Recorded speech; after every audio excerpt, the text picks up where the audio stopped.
What if I told you that the person you're going to marry may not just be written in your destiny, but their physical appearance, their face, their body structure may already be encoded in your birth chart? And the strange thing is, many people only realize this after they get married. They look back at their chart and suddenly everything begins to make sense. Because in astrology, nothing is random, and marriage is one of the most karmically designed events in your life. In the previous episode, we explored how Aries in the seventh house creates a spouse with strong jawlines, sharp features, and energetic presence. But today, we shift from fire to earth, from sharpness to softness, stability, and physical comfort. Today, we decode Taurus in the seventh house. Welcome to Cosmic Blackbox, where we don't just look at the stars, we decode the hidden mechanics of destiny written within them. And if you are new here, make sure you subscribe to the Cosmic Blackbox YouTube channel. And also make sure you stay till the end of this video because I will be answering some of your questions from the comment section. Some of you asked very interesting questions, and we will break them down at the end. Now, before we go deeper into Taurus, let's quickly revisit what we established in the previous episode. We introduced a simple but powerful framework. The zodiac sign in the seventh house describes the body structure of your spouse, and the planet placed in that sign modifies the facial features and overall appearance. We explored Aries in the seventh house. Aries governs the head region, which is why it often produces strong jawlines, sharp facial features, athletic presence. Now today, we take the same system but apply it to a completely different energy. Now if you are wondering, how do I even check this in my chart? Here is a very simple way to do it. Step 1. Go to Google and search for Kundali generator. Step 2. Visit a trusted astrology website. Step 3. Enter your birth date, time and place. Step 4. Generate your birth chart. Once your chart appears, look at your ascendant, which means your first house. Now, here is an example. If you are a Scorpio ascendant, that means Scorpio is in your first house. And exactly 7 houses away from Scorpio, you will find Taurus in your seventh house. And that seventh house represents your spouse. It represents other things as well, but in this series, we are focusing specifically on the spouse and their physical appearance. But before we move deeper, there is something important to understand. Astrology does not exist to judge people. Astrology reveals patterns of destiny. Sometimes people marry exactly what they imagined, and other times they marry someone completely different. Different height, different body type, different physical presence. And yet, over time, something interesting happens. Even if the spouse does not match the symbolism immediately, after a few years of marriage, their presence often begins to align with the chart. Why? Because astrology is describing karmic patterns unfolding through relationships. The chart does not create the person, it reveals the code that was written at birth. And once you understand this, you stop judging your partner based on appearance. Instead, you begin to understand that this person entered your life for a reason. Now, let's understand Taurus. Taurus is the second sign of the zodiac. It is ruled by Venus, and in the cosmic body, Taurus governs the neck and throat region. Now, this is where everything begins to change. Because Taurus is not a fire sign like Aries, it is an earth sign. So instead of sharpness and intensity, Taurus brings softness, stability, fullness, and physical comfort. So when Taurus occupies the seventh house, the spouse often reflects a completely different physical archetype.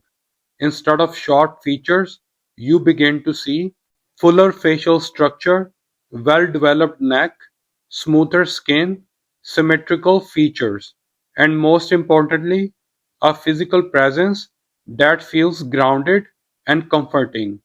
And now that we understand the Taurus body archetype, in the next section, we are going to break down how each planet in Taurus modifies the physical appearance of the spouse in a very specific way, and some of these combinations can create extremely attractive and noticeable partners.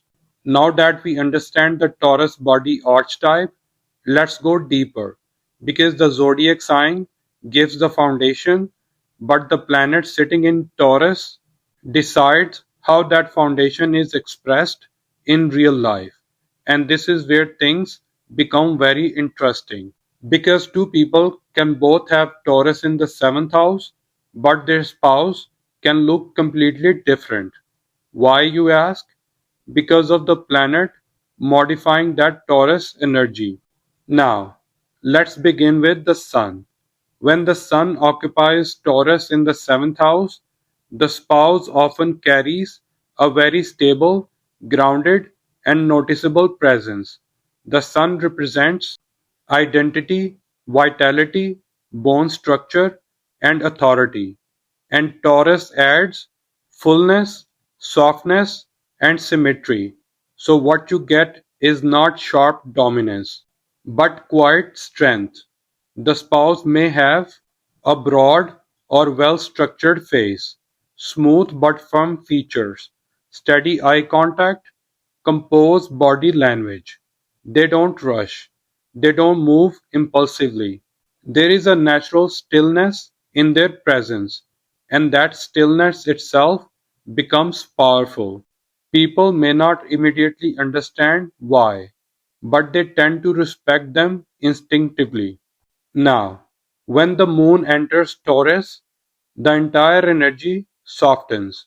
The moon represents emotions, facial softness, nurturing energy, and Taurus enhances these qualities. This often creates one of the most visually comforting appearances. The spouse may have a rounded or slightly fuller face, soft skin texture, calm and emotionally expressive eyes, and relaxed facial muscles. There is something about their presence that feels safe. People may feel like they can trust them, even without knowing them deeply. And this is not just physical, it is emotional energy reflected through the face and body. Now, let's bring Mars into Taurus. Mars represents action, aggression, and physical strength, but Taurus slows Mars down. So instead of fast, explosive energy, you get controlled power. The spouse may have a thick neck, strong shoulders, muscular but grounded build, and firm jawline. But what stands out is not just strength, it is the control of that strength. They may not react quickly, they may not show aggression easily, but when they do, it feels very real and very powerful. This is the kind of physical presence that feels like, don't underestimate this person. Now, Mercury in Taurus creates something more subtle. Mercury represents youthfulness, communication, and movement, but Taurus stabilizes Mercury. So instead of fast, restless expressions, you get calm facial movements, soft speech patterns, relaxed eyes, and steady body language. The spouse may not look extremely expressive, but they appear balanced and composed. There is something very natural and unforced about their appearance. People often describe them as easy to be around, because nothing in their physical presence feels overwhelming. Now, when Jupiter enters Taurus, the energy expands. Jupiter represents growth, abundance, and expansion, and Taurus already carries fullness. So, together, this creates a presence that feels bigger, warmer, and more grounded. The spouse may have a fuller body structure, broader face, well-developed features, open and welcoming expression. Even if they are not physically large, they carry a presence that feels abundant. People may naturally feel comfortable around them. There is a sense of this person is stable and generous. Now, this is where Taurus reaches its peak because Venus rules Taurus. So when Venus sits in Taurus in the seventh house, the qualities of beauty becomes very refined. This often creates one of the most aesthetically pleasing combinations. The spouse may have symmetrical facial structure, smooth glowing skin, balanced proportion, and attractive smile. But more than that, there is a natural harmony in their appearance. Nothing feels out of place, nothing feels extreme. Everything looks proportionate and pleasing. And this is why people with this placement often feel like their partner is naturally attractive without effort. Now, let's talk about Saturn. So, Saturn changes the equation. Saturn represents discipline, restriction, and structure. Taurus brings fullness, but Saturn controls it. So instead of softness dominating, you get a lean but strong frame, defined bone structure, tighter facial muscles, serious or composed expression. Sometimes the spouse may look older than their age early in life, but over time, this placement builds something very powerful, and that is endurance. Their physical presence may not be flashy, but it becomes stronger and more stable with time. Now, Rahu amplifies everything. Rahu represents obsession, amplification, and illusion, and Taurus already governs physical beauty. So, Rahu can take this and make it extreme or unusual. The spouse may have very striking facial features, intense visual presence, unconventional attractiveness, and something different about their look. Sometimes people may not be able to explain why, but they find this person very hard to ignore. There is a kind of magnetism in their presence. And finally, Ketu brings reduction. Ketu represents detachment, minimalism, and past life energy. So when Ketu sits in Taurus, it removes excess. The spouse may have simple facial structure, neutral expression, and understated presence. They may not appear flashy or attention seeking, but there is often something very deep and quiet about them. A kind of presence that is not loud, but still noticeable in a different way. So now, if you step back, you begin to see something clearly. Taurus gives the foundation of physical comfort, symmetry, and grounded energy.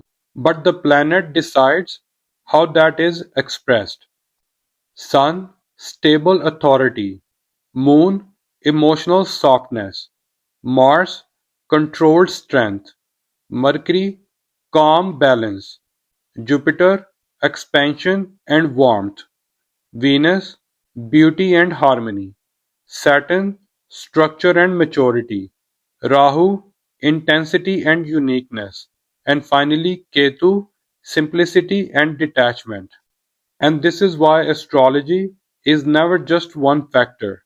It is always about the combination of energies. And now that you have understand these combinations, next we are going to connect this knowledge to something deeper. Not just appearance, but why these patterns show up in your life at all. And that is where astrology moves from information to understanding.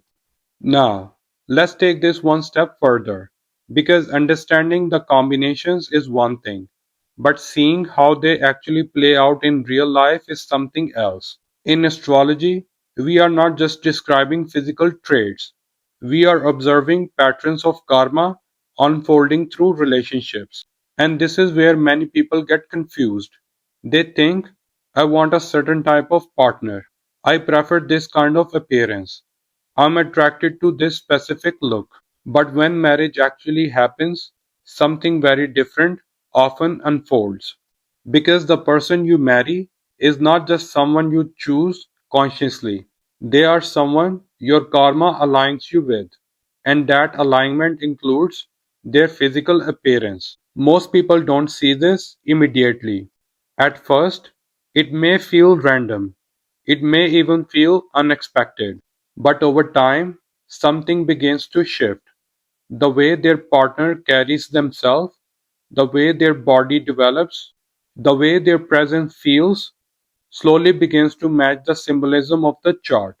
And this is why astrologers say the birth chart is not guessing, it is revealing a code written at the moment of birth. And once you understand this, your perspective changes. You stop comparing your partner to unrealistic expectations. You stop judging based on surface level appearance. Instead, you begin to recognize something deeper, that this person, with their exact physical presence, entered your life for a reason, and that reason is connected to your karmic path. Some people may have a spouse who is soft and comforting, strong and grounded, attractive and balanced, mature and serious, unique and striking, simple and understated. But none of it is random. It is all part of the experience your life is designed to give you. So instead of asking, is this what I wanted? A better question becomes, what is this teaching me? Because astrology is not just about random predictions, it is about understanding your experiences. And when you begin to see relationships this way, your entire perspective changes. Now, bringing this back to Taurus in the seventh house. This placement often brings a spouse whose presence is connected to comfort, stability, beauty, and grounded energy.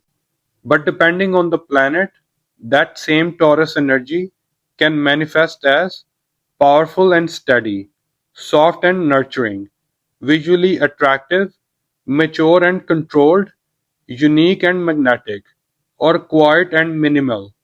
And this variation is what makes astrology both precise and personal. So, in this episode, we explored how Taurus in the seventh house shapes the body structure of the spouse, and how each planet modifies the facial features and physical presence, and how these patterns reflect deeper karmic alignment in relationships. Now, before we finish, let's answer a few questions from the Cosmic Blackbox community. First question is, Rahu in the 4th, Ketu in the 10th, but both dispositors sitting in the 12th house. Now this is important. That means life does not build outside first, it builds inside. And with Saturn holding the lowest degree, this becomes Saturn led. So, yes, life feels slow, heavy, and isolating. But understand this clearly. This is not a punishment, this is Saturn building your capacity. The 12th house does not take away, it strips what you don't need. So when your time activates, you will not just rise, you will rise with strength most people never develop. And a fun fact for you, Ketu here with your specific placement in the 10th house make you a perfectionist professionally. Now, let's move to the next question. The question is about Rahu Mahadasha and the Mahayoga. Let's tackle this question. You are in Rahu period, which means life is about to accelerate, but not comfortably.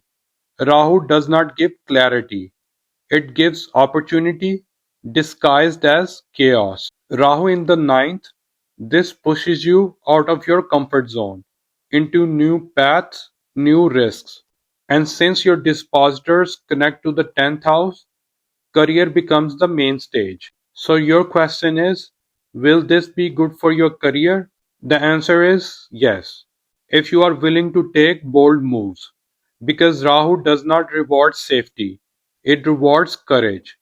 Now step back and look at your chart and see, the idea is originating from the third house, where Ketu is sitting, and it is executing through the ninth house.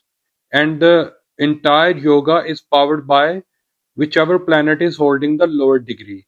And remember, Rahu does not ask if you are ready, it asks if you are willing. And I hope these answers clear your confusion. Now, if you found this interesting, I want you to take this one step further. Watch my mundane astrology breakdown on the USA versus Iran conflict, where we decode how astrology plays out on a global scale. And if you want to understand yourself better, watch my latest video on all 12 zodiac signs explained, where we break down each zodiac sign in a much deeper way. Because once you start connecting these patterns, you begin to see how astrology is not just about relationships, it's about everything around you. And in the next episode, we move into a completely different type of energy.